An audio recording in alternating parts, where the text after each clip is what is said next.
From the PEP Radio Newsroom, this is the hourly news blast. LGBTQ Nation is reporting the shooter responsible for 2 deaths and 3 additional critical injuries at a youth hockey game in Rhode Island on Monday was a trans individual who targeted family members after a history of conflict over their gender identity. The father of 3 transitioned in 2020 and socially used the names Roberta Dorgan and Roberta Esposito. Pawtucket Police Chief Tina Goncalves said at a news conference on Tuesday there was no indication from the family or friends that any violence was underway or that they were in fear of this specific individual, Goncalves said. We continue to look into what the motivation was. We're not sure at this point what the trigger event was that happened yesterday. Dorgan, age 56, opened fire at the Dennis M. Lynch Arena in Pawtucket during a high school hockey game, killing ex-wife Rhonda Dorgan and their adult son, Aiden Dorgan. Rhonda Dorgan's parents and a family friend were also shot and remain in critical condition. Dorgan had 3 children with his ex-wife, including son Aiden, a daughter, and a second son who was playing in the game.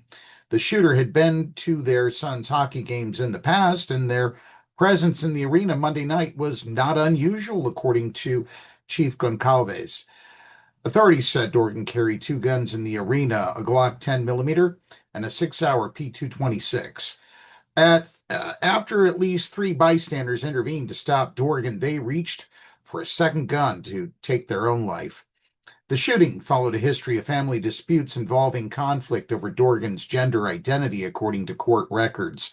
In early 2020, Dorgan told police that shortly after a gender-affirming surgery, their father-in-law threatened to have Dorgan murdered by an Asian street gang if he did not move out of the residence, court records reveal.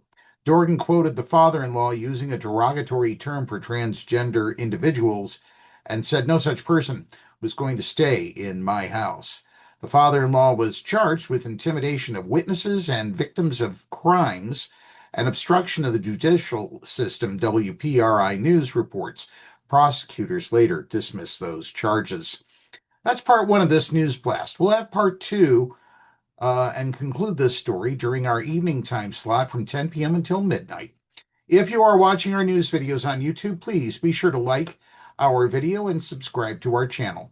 PEP Radio is available on the Live 365 app, the PEP Radio page at paequality.com, Roku, and Alexa. Up next, we have the Meadville area weather forecast here on PEP Radio.